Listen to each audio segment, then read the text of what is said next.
جب یہ چیزیں میں کھانے کے لیے پابند کرتا ہوں نا, وہ بندہ اپنے آپ ہی ٹھیک ہو جاتا ہے. اس میں ایک چیز اور ایڈ کرنے لگا ہوں, اور وہ ہے پودینہ, منٹ. جائیں جا کے کسی حکیم سے پوچھیں کہ حکیم صاحب, یا میدے سے پوچھیں, میدا جی ذرا بتائیں تو صحیح پودینہ کون ہے. وہ کہے گا یہ میرے ابو جی ہیں, ان کے بغیر میں دنیا میں بیکار ہوں, بیکار ہوں.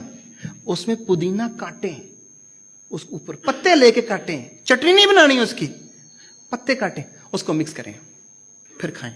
یہ ایک خوراک اپنی زندگی میں ایڈ کر لیں, آپ ایڈ کریں انشاءاللہ.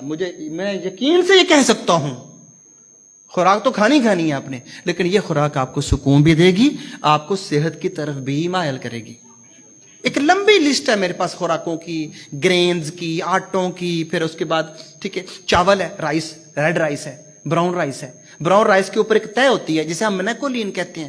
اگر آپ براؤن رائس لیتے ہیں, جسے ہم پرانے دور میں ہم کہتے تھے باڑے کے چاول یا مشکن, بزرگ بیٹھے ہیں یہاں پہ, مشکن یا باڑے کے چاول, جو براؤن چاول ہوتا تھا, اس کے اوپر طے ہوتی ہے منیکولین کی. وہ طے انسان کی شریانوں میں جمی ہوئی جتنی بھی کولیسٹرول کی طے ہوتی ہے اس کو نکال کے باہر پھینک دیتی ہے. اس پر مناسکس نام سے ایک کیپسول آ رہا ہے, اتنی سی ڈبی, وہ 6,500 کی ہے, اور ہے بنی کس سے ہے, وہ چاول کے چھلکے سے. اگر آپ وہ لیتے ہیں, چاول وہ لیتے ہیں, کبھی شرائنیں آپ کی بند نہیں ہوں گی, وہ صاف کر دے گی. مطلب بہت ساری چیزیں ایسی ہیں, اگر ہم ان کو ترتیب دے کے دیکھیں تو ہم بہت حد تک اپنے آپ کو بچا سکتے ہیں بیماریوں سے. میں وقت کی قلت کے باعث سوال ہے کہ آپ نے بھی بتایا کہ جسم کا پہلے پتہ کر لیں کہ یہ آپ کا گرمائش والا ہے یا ٹھنڈا جسم. جی اس کا کیسے پتہ چلتا ہے کہ میرا جسم گرمائش والا ہے یا ٹھنڈا جسم؟ جزاک اللہ پروفیسر, ماشاء اللہ مجھے بڑی خوشی ہے. آپ لوگ سوال کر سکتے ہیں.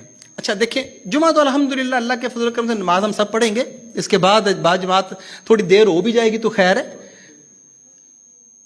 یہ سوال جو قبلہ نے فرمایا نا کہ ہمیں پتہ کیسے چلے گا کہ ہمارا مزاج کیا ہے, تو آپ کچھ نہ کریں, آپ صرف نہ اپنے بدن پہ ہاتھ رکھ کے چیک کر کے دیکھیں. یہ پلس ہے ہماری, یہ شہادت کی انگلی آپ کی جو ہے نا, یہ اس طرف آئے گی یا اس طرف آئے گی, یوں آپ ہاتھ رکھ کے دیکھیں ایسے. اچھا آپ کو اپنی باڈی کے مزاج کا خود ہی پتہ چل. بعد کا ہاتھ رکھا ہے میں نے, میرے جسم سے ہیٹ نکل رہی ہے, حرارت نکل رہی ہے, مجھے سمجھ آئے گی کہ باڈی میں ہیٹ ہے زیادہ. میری پلپیٹیشن فاسٹ ہے, اس کا مطلب یہ ہے نروس فاسٹ چل رہی ہے, اس کا مطلب یہ ہے کہ میری دھڑکن پر کوئی پرابلم ہے. چونکہ بہت ڈیپتھ میں آپ لوگ نہیں جا سکتے, یہ میں موٹی موٹی باتیں بتانے لگا ہوں. آپ کا وجود ٹھنڈا ہے, ہاتھ لگایا ٹھنڈا ہو گیا, اس کا مطلب یہ ہے کہ آپ کی باڈی میں خون کی کمی ہے یا ٹھنڈک ہے باڈی میں. بعض اوقات موسمی اثرات ہوتے ہیں, اس سے بھی ٹھنڈا ہو جاتا ہے, لیکن بندے کو محسوس ہوتا ہے. اگر سردی زیادہ فیل کرتے ہیں آپ تو سمجھ جائیں باڈی میں سردی زیادہ ہے.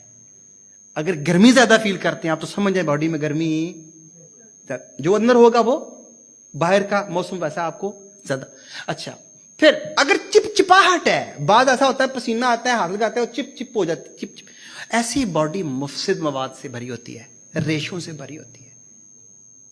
ایسے لوگ بھنڈی توری سے, اروی سے, آلو سے پرہیز کریں, کچالو سے, لیسدار چیزوں سے پرہیز کریں. اور ایسے لوگوں کے لیے جو گرم چیزیں ہیں, شہد ہے, سونا ہے. تو یوں ہم اپنے مزاج کو آہستہ آہستہ سمجھ سکتے ہیں, تھوڑا بہت ڈیپتھ میں جا کے نہیں. آگے آ جاتی ہے خشکی, کیسے نظر آئے گی, خشک گرم ہے, گرم خشک ہے, تر سرد ہے, تر خشک ہے, جو بھی ہے وہ آگے اس کی الگ الگ, یہ اطباء کو ہی سارا بہتر پتہ ہے, آپ اتنے لیول پہ جا کے اس کو نہیں دیکھ سکتے, لیکن یہ 3-4 چیزیں آپ فیل کر سکتے ہیں. رائٹ جی, کوئی سوال ہو, کوئی سوال کریں آپ. جی ہاں جی, سب سے پہلی بات تو یہ کہ خشکی کی طے اوپر جمتی ہے, باہر بالوں میں جم گئی, ہاتھوں پہ جم گئی, ادھر جم گئی, ادھر جم گئی, جم جاتی ہے. خشکی باہر نہیں ہوتی, خشکی بدن کے اندر ہوتی ہے, اندر ہوتی ہے. جن لوگوں کے اندر تار ہوتے ہیں نا, تار ہوتے ہیں, ان کو باہر کی خشکی کچھ نہیں کہتی. اور سب سے پہلے خشکی کو ختم کرنے کے لیے بہتر ہے کہ آپ اپنے اندر کی خشکی کو ٹھیک کریں. مکھن کا استعمال کریں, دیسی گھی کا استعمال کریں. ٹھیک ہے, ہمارے پاس اولیو آئل ہے, زیتون کا تیل ہے. نبی کریم صلی اللہ علیہ وسلم نے فرمایا کہ روغن زیت لگاؤ بھی اور کھاؤ بھی, اس میں اللہ پاک نے شفا رکھی ہے, وہ آپ استعمال کریں. آپ لحمیات کا استعمال کم کریں, آپ اینیمل پروٹین سے گریز کریں, آپ پلانٹ پروٹین کا استعمال کریں, فائبر کا استعمال زیادہ کریں جو میں نے سارے بتائے ہیں. فائبرز, کھیرا ہو گیا, کدو شریف ہو گیا, ٹینڈا, کدو, پیٹھا, کالی توری, شلجم, مولی, یہ ساری فائبر ہے, فائبر سے بھری ہوئی سبزیاں یہ کھائیں. یہ آپ کے اندر کی خشکی کو کم کر کے, ٹھیک ہے, تو آپ کے باڈی کے جو ٹیشوز ہیں ان کو یہ پاورفل بنائے گی. یہ کریں. آپ رات کو سوتے وقت آپ کبھی کبھی نیم گرم پانی کے ساتھ 2 ہرڑ یا دودھ کے ساتھ 2 ہرڑ ہریڑیں, اس کا مربع, وہ 2 لے لیں دانے, صرف وہ صاف کر دے گی. کیا ہوگا اس سے خشکی بہت حد تک آپ کی. سیب بڑا بہترین کردار ادا کرتا ہے اس میں. سیب بڑی, اللہ پاک نے اس کے اندر بھی بڑی خاصیت رکھی ہے. ٹھیک ہے, آپ وہ کھائیں, چھلکے سمیت کھائیں, وہ بھی فائبر ہے, اس کا چھلکا بڑا کارآمد ہے آپ کے لیے, آپ کھائیں. الحمدللہ. کھانے کے بعد کتنے قدم جو چلنے کا کہا گیا ہے؟ جی, قبلہ فرما رہے ہیں کہ آپ یہ بتائیں کھانے کے بعد ہمیں چلنا. پہلی بات تو یہ ہے کہ کھانے کی ترتیب سن لی. کھانا کھانا ہے آپ نے, تو اگر آپ کھانا کھاتے ہیں 3 ٹائم, کھانا کھانے سے 20 منٹ پہلے آپ 1 گلاس, 1.5 گلاس, 2 گلاس, جتنا پانی پینا چاہیں خوب پئیں, پی لیں. 1 گلاس پینا ہے, 1.5 گلاس پینا, 2, کھانے سے 20 منٹ پہلے. اچھا, وہ ویسے بھی 20 منٹ میں جو ہے نا وہ ہو جاتا ہے, ابزارب ہو جاتا ہے باڈی میں. اس کے بعد کھانا کھائیں. کھانے کے درمیان میں آدھا گلاس, میکسیمم آدھا گلاس یا پونا گلاس, اس سے زیادہ نہیں. کھانے کے بعد نہ پانی پئیں. جب پہلے پانی آپ نے لے لیا ہے, اس نے جا کے آپ کی اس کمی کو بھی پورا کر دیا, اور اس نے آپ کی انتڑیوں کو اور معدے کو بھی جا کے 1 دفعہ دھو دیا, صاف کر دیا. اگر پانی پینا درکار ہو تو یا تو پانی روٹی کھاتے ہی ساتھ ہی آپ 2, 4, 6 گھونٹ لے سکتے ہیں اگر بہت ضروری ہے. اگر نہیں تو کم از کم 1 سے 1.5 گھنٹہ بعد پانی پیئے. 1 گھنٹے تک آپ نے پانی نہیں پینا. معدے کو اپنا کام کرنے دیں. آپ دیکھ لیں رزلٹ کیا نکلتا ہے. لائف ٹائم آپ کو قبض نہیں رہے گی, خشکی نہیں رہے گی. اگلی بات, کھانا کبھی بھی سوتے وقت نہیں کھانا. آپ نے کھانا کھانا ہے تو کھانے اور سونے کے درمیان 3 گھنٹے کا کم سے کم فرق ہونا چاہیے. دیکھیں ہم کیا کرتے ہیں, رات کو کام سے گھر آئے, 12 بجے کھانا کھایا, بستر میں ہی کھانا کھایا, بستر میں ہی لیٹ گئے. تو کیا حضرت صاحب کیا کریں گے, یہ بیچارے جو بیٹھے ان کا کیا قصور ہے, وہ جو بیچاریاں انتڑیاں ان کا کیا قصور ہے, یہ ساری رات بعد دعائیں دیتی ہیں پھر آپ کو. کیا آفرین ہے بے تیری پلوانی کے, سارا دن اتنے کام تو کرتا ہے, تو کیا 2 قدم چل نہیں سکتا؟ ہمیں کم سے کم سیٹ تو ہو لینے دے اندر جا کے, کہاں کہاں کس کس چیز نے کہاں کہاں جانا ہے. تو آپ کو کم از کم 10 منٹ کی واک ہر کھانے کے بعد کرنی چاہیے. جو لوگ کہتے ہیں نا صبح 2 گھنٹے بھاگو تو اور سپیڈ سے بھاگو, دوڑے لاؤ, پیٹ کٹ جائے جناب, ڈرم چھوٹے ہو جائیں گے, یہ ہو جائے گا, وہ ہو جائے گا, ایسا ہر کس نہیں ہوتا. آج کوئی بندہ اگر کہتا ہے کہ جنہیں غلط ہے یہ بات, تو میں سامنے کھڑا ہوں اس وقت. جی میں بتاتا ہوں, جی پلیز. اب دیکھیں میں نے کیا عرض کیا ہے, آپ صرف اگر 3 ٹائم کھانا کھاتے ہیں تو صرف 10 منٹ کی واک. اچھا بھاگنا نہیں, جسٹ چلیں آپ, عام نارمل واک کریں آپ. صبح 3 گھنٹے بھاگنے والا جو بندہ پیٹ کم کرنا چاہتا ہے نا, اس سے زیادہ فائدہ ہوگا آپ کو. نہیں ہوگا تو میرے پاس آپ آ جائیں, کہیں صاحب آپ غلط کہتے ہیں. ٹھیک نہیں تو یہ زندہ مثال میں آپ کے سامنے موجود ہوں. الحمدللہ یہ model product of the product آپ کے سامنے کھڑا ہے. اچھا تیسری چیز اس میں کھانے کے حوالے سے, کھانے میں کوشش کریں رات کو سوتے وقت مغرغن غذا نہیں کھانی آپ نے.